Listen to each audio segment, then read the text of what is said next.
Literature is vital in critiquing power structures because it not only reveals how control often masquerades and thus extinguishes autonomy, but also becomes the medium to gain it back. In The Handmaid's Tale 1985, Margaret Atwood exposes the insidious nature of authoritarian power, not through overt brutality, but through the illusion of autonomy. What appears as freedom is merely permitted movement within a preordained structure, a panoptic maze where the walls are disguised as choices and visibility becomes a tool for internalized control. Similarly, Sally Potter's postmodern film Orlando 1992 critiques patriarchal binary modes by drawing from centuries of gendered performance and aesthetic expectation. What Offred and Orlando cannot say out loud becomes what they must constantly navigate within, as the structure of the novel itself and Orlando navigating temporal and physical space mimics the disorientation of navigating a maze where sightlines are controlled.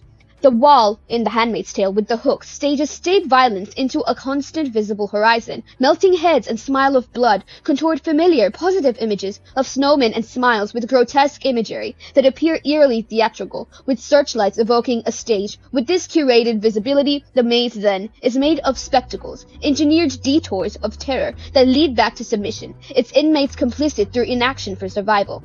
The regime's cruelty lies in its capacity to make victims feel as if their choices were free.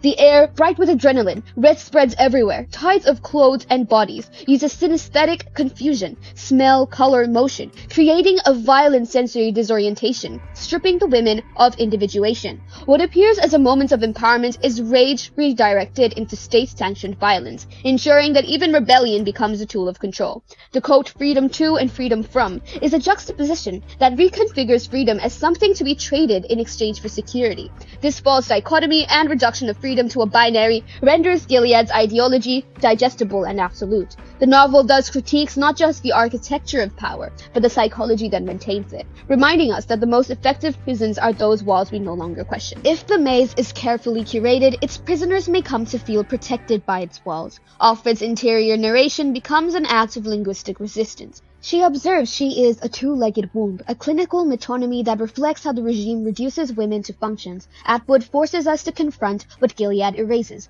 personhood.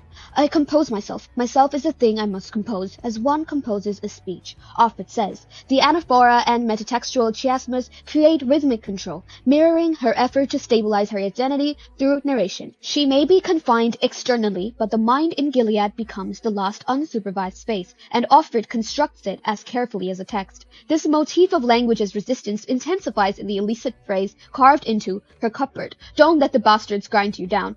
Though grammatically nonsensical Latin, its very absurdity reflects the corruption of linguistic heritage under authoritarianism. Atwood uses intertextual satire here. A broken language becomes a link across time, anchoring Offred to an unnamed predecessor and reminding her that passive endurance is not obedience. In Gilead, where spoken rebellion is punished, even broken language is mantra, memory, and lineage. While The Handmaid's Tale explores the illusion of autonomy through language, Sally Potter's Orlando critiques conformity and identity by rendering control through what is seen and how it is seen. The mirror transformation sequence, stripping away all external signifiers of identity, leaves Orlando naked and vulnerable in ethereal light, with dust particles floating like sacred motes around the frame. This ritualistic atmosphere, enhanced by whispering chants and soft illumination, deliberately evokes Botticelli's Birth of Venus. Orlando's rebirth represents a moment of self-recognition. The camera's slow, reverent pan across Orlando's body paradoxically highlights how the female form becomes spectacle, even in moments of personal revelation. While the transformation appears autonomous, the mise-en-scene reveals it is shaped by visual traditions that equate femininity with silence, spectacle, and stillness. The ivory gown sequence exemplifies this visual imprisonment. Potter employs a reverse tracking shot. The camera's retreat prevents her from ever reaching the viewer. The muted soundscape, dominated by the soft rustle of fabric, with a conscious choice of minimal camera movement, reflects Orlando's own restricted mobility, both physically constrained by the dress and socially constrained by feminine expectations. Orlando's elaborate dress mirrors the white sheets covering the furniture, creating material unity, effectively rendering Orlando as a decorative object. Orlando is not surveilled like Offred is in The Handmaid's Tale. She is aestheticized. The maze here is constructed from fabric, wallpaper, and eye contact. Like rats walking through a maze of mirrors, Orlando's movement is allowed only when it reflects what the viewer wants to see. Just as The Handmaid's Tale suggests that internal language can be a form of freedom, Orlando implies that cinematic language, through movements, color, and gaze, can reclaim power across time, escape roots within a maze of performative gender.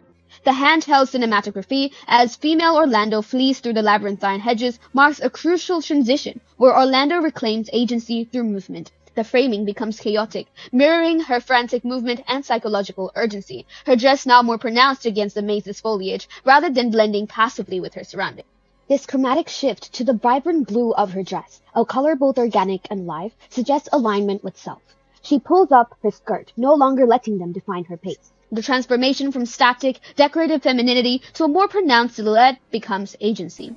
The film's final sequence reveals the ultimate evolution of voice and power through Orlando's daughter. This meta-cinematic moment represents how true freedom emerges when marginalized voices claim the tools of storytelling themselves. The amateur footage, jittery focus, and fractured angles contrast sharply with the rest, yet this deliberate aesthetic disruption suggests a new kind of authorship. The question Sasha once asked is now posed by her daughter, with the reply, "I'm not sad." Potter captures this moment in an extreme close-up. Orlando's eyes, framed by the branches above, dappled in natural light. It reflects a woman who has stopped performing and started observing. Orlando's final tear and upward gaze represents not sadness, but recognition and reflection of the beginning of the movie, where centuries of binary conformity and rebellion culminate in a character who has learned to exist authentically, within and beyond societal structures.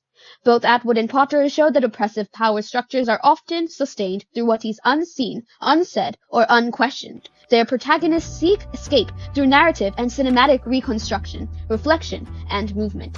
The maze remains, but by mapping it, carving messages on its walls, and rebellion in interiority, literature asserts that being confined is not the same as being compliant.